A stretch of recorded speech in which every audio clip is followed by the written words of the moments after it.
ワトで呼ばれがちマイネーム悔しかったらやるだけラブは2日目のカレグレうまい抜きはマスタベ連れの串砕いて負けばあとはうまい飯を食うレック中だからメッセージ貸さずつける既読、金なくって乗れないタクシー都合いいよ俺には歩きながら書いてるリリック1年前のルテには連れ回りで金がない俺するぜゲッリッチすごく会いたくなるぜ連絡するのやめてバービーチ、Watson is a Japanese rapper who has been in the scene since around 2018, but in the past few months since I've discovered him, he's quickly become one of my favorite rappers from out of Japan. Watson's style of music varies from each song, but can be generally described from mellow-sounding trap, freestyle hip-hop, and particularly drill, with lyrics that describe his various experiences growing up in a small town, trapping and recording in Osaka, as well as his troubles with the law and how he's regretted being caught up in drug dealing, going as far as to remain sober in the arcs that follow. Truly something that hits different when you know the language and is far too detailed for me to cover in this video. Doing my research for this video really blew my mind because he has over 600 songs recorded. That's truly a type of grind that I can aspire to have. So, of course, I'll only be discussing the songs that are available on Spotify. Even though it's a small amount, it's still pretty good. 家族友達に楽さしてよく聞くことでもまじないけん俺もたまには谷間 Born on the 22nd of February in 2000, and from the small island of Shikoku, Watson was raised in Komatsushima, a small coastal city of around 36,000 people, primarily known for fishing, textiles, and small-scale farming of mushrooms and rice. It's clear that Watson, real name Yuto, didn't have it easy growing up. It's also clear that Watson isn't a very typical Japanese name. The stage name came about at around 16 years of age, when him and his friends thought it would be a cool inside joke to call him Watson for the day. ワトソンさんの名前の由来教えてください。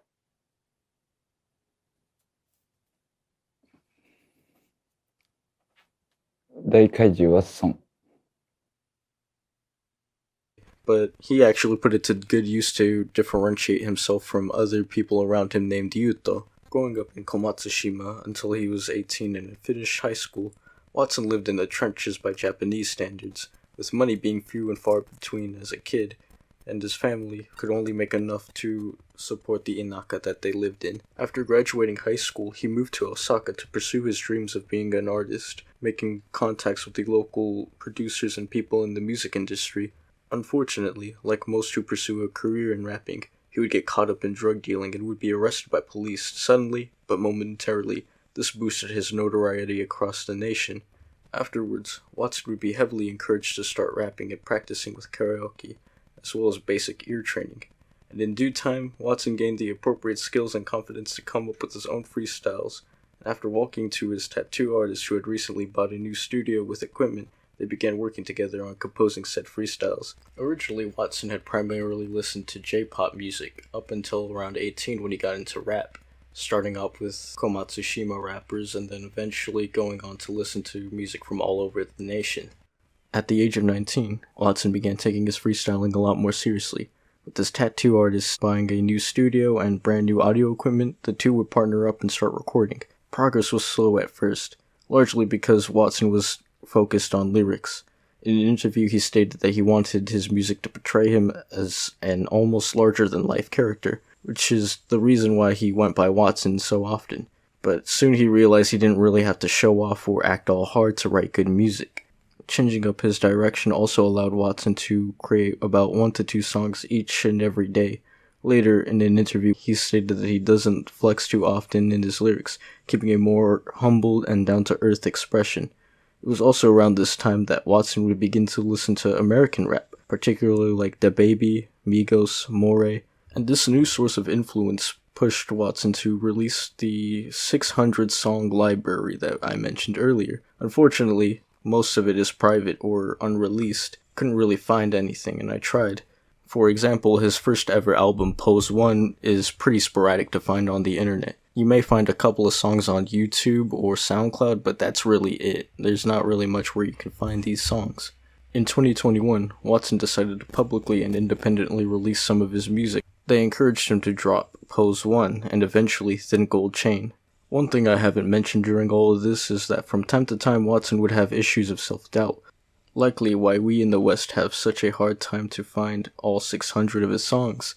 There have been some moments where he has contemplated leaving the rap game altogether, completely scrapped some of his songs because the lyrics weren't to his liking, which is honestly something that I can personally relate to as a content creator. As small as a following as I do have, I try to keep my best to keep up with quality as well as quantity, not to mention that overthinking and self-doubt really holds us back from our true potential. After everyone had hyped his music up and built his confidence to start releasing more music, following the success of Thin Gold Chain and his live performances in and around Tokushima and Osaka, his fame skyrocketed. Sooner than he noticed, Watson would start performing and collabing with big names and events backed by big sponsors, thus having his stage name recognized worldwide. With that, listeners began to notice that Watson began producing his music very similarly to the American rappers that he began listening to, and very clearly seeing the influence that those rappers had left on him. One thing that was particularly new to the music scene that Watson had brought in was ad-libs.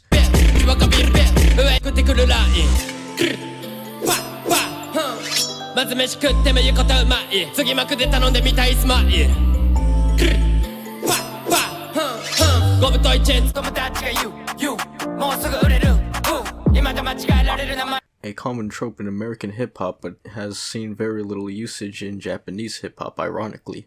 Combine that with Watson's clockwork ability to write lyrics with double meaning, as well as topics about growing up in the rougher end of Shikoku, as well as getting in trouble with the law over selling weed. It's not hard to see why Watson became one of the biggest rappers in the country very quickly due to his technique, style, and lyricism, which brought a whole new layer of expression and meaning to his songs, being well liked and respected by both the artists he was inspired by and those who would take interest in collabing with him in later projects, up-and-coming artists, if you will. I've already talked enough about Watson's upbringing and story, so let's move on to the music itself.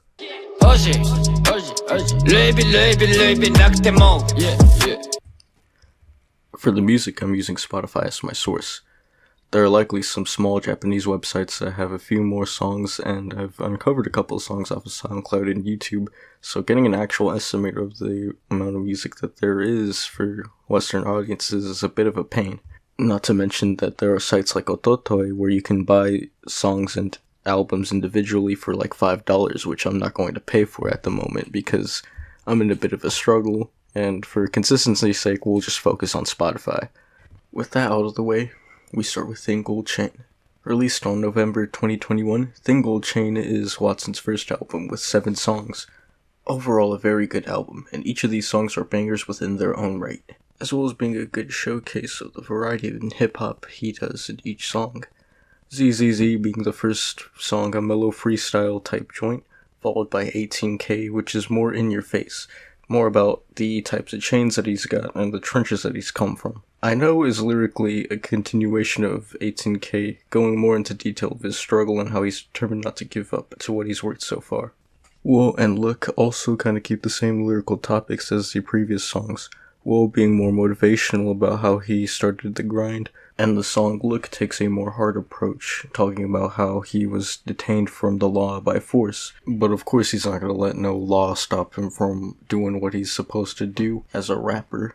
Beans is once again a mellow song without any lyrics on Genius, so this is just my interpretation. It's once again about overcoming his arc of crime and drug dealing, but he says that once he was out of jail, he has become more thankful of everyday things that he would have taken for granted, doing away with the weed and focusing on what really mattered, which is wealth, as represented by the Thin Gold Chain. Pull is the final song off of TGC, detailing the beginnings of networking as well as the Osaka music scene, living the life as a stoner hip-hop star, smoking every day, and consistently wilding out at parties and guest appearances at certain live events, consequently getting sick from all the drinking and drug use. Pretty much light work for a Western hip-hop star. FRFR, or as I'm going to call it from now on, For Real, was dropped on March of 2022, being the second full-length album relevant to this video, containing 11 songs. Personally, this one is my favorite album that Watson has released so far. Instead of describing each song, I'll just say that lyrically this is pretty similar to the previous album. Just add more ad-libbing and a whole new set of wordplay. Compositionally, there are a lot more hard-hitting drill-type songs, like 9000, Shenron, OZ, Living Bet, and Break Bad. 9000 being my personal favorite off of the album, but each of these songs are bangers within their own right, something that you're going to hear me say throughout this whole discography. This album also has I'm Watson, which I like to think is a good summary of the type of person Watson is. as well as his background as a reformed thug. Reoccurring Dream is the next single, recalling Yuto's humble upbringing in Tokushima, as well as getting started in networking, eventually in drug dealing. Cure Heart 2 is a continuation of Cure Heart 1 off of the Pose 1 album. Both of these songs have the same beat but have different lyrics over them, as well as the fact that Pose 1 is a live freestyle album that isn't on Spotify. I'm not really going to talk much about these two songs. High Gold is a hustler song featuring Pedro, the godson. Not much I have to say here. Real Intention and New Real are both collabs with Young Zeton, and are more drill, featuring something along the lines of an L. Golding sampling. Pretty good, pretty good. Next is Trapsta, produced by Yuto and Dope Onigiri, and performed by Watson, Choppa Capone, and RK Beanie Baby. Watson starts off with the first half of the song, and each of the rappers talk about their background and sing their come up firsthand, as well as how they continue to reach their grind to the top.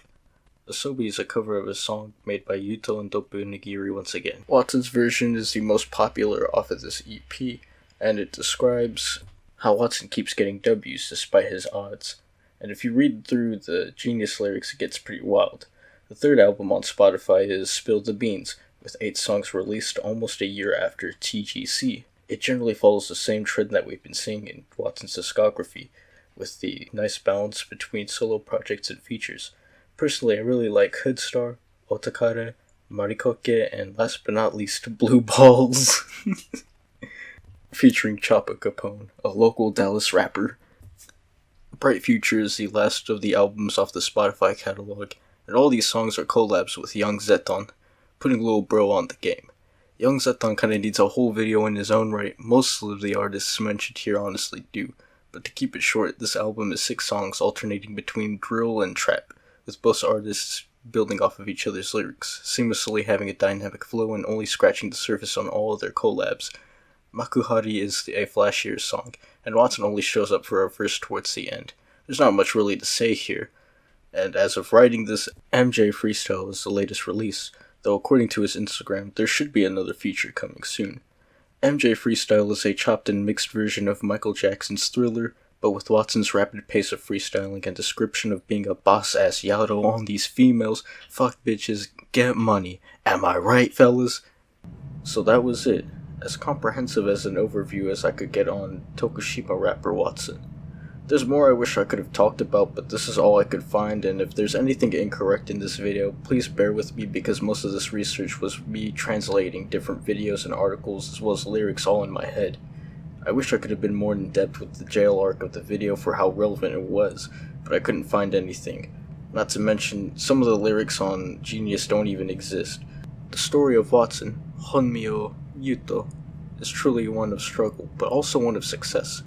Starting off humbly in his family's Shikoku Inaka, trapping from Toyotas, getting into trouble with the law, and for each of those roadblocks and moments of self-doubt, Watson gets up each time and sees what the correct play is. It seems that in the face of hardship, Watson can channel his inner Daikaiju and become bigger than whatever problems life throws at him, becoming one of the most creative and prolific rappers from Japan. Again, I cannot recommend his music enough, and I personally think that this video doesn't do enough justice. If you enjoyed this video and made it this far, thank you. It was definitely fun and interesting to make this video, and I would certainly like to continue. Any support means the world. Please like, share, comment, subscribe, and maybe even hit the Patreon. Until next time, mata raikai. 次は BBS で買うアイス家族友達はやっぱり大事薬物やめたって体ガリガリ薬物なくてもこれ飽きないチャックのついたポケのスペース着ててもパンツにパケ入れてるですホワイトソックスまた顔ないタイトなジーンズにペイン今トヨタでそれ乗りたいベンツ書き換えてく未来持ちやすいペン今月給料明細より夢みたい気に入らないたち俺の腕にないバンド知らないけど気に入ってきてたトゥーレの T シャツ誰にバカにされてもかぶって外出たニュエラのキャップ冗談言ってもほぼ毎日履いてるのはエアフォースワン彼氏彼女の関係になれない見りゃわかるこれに夢中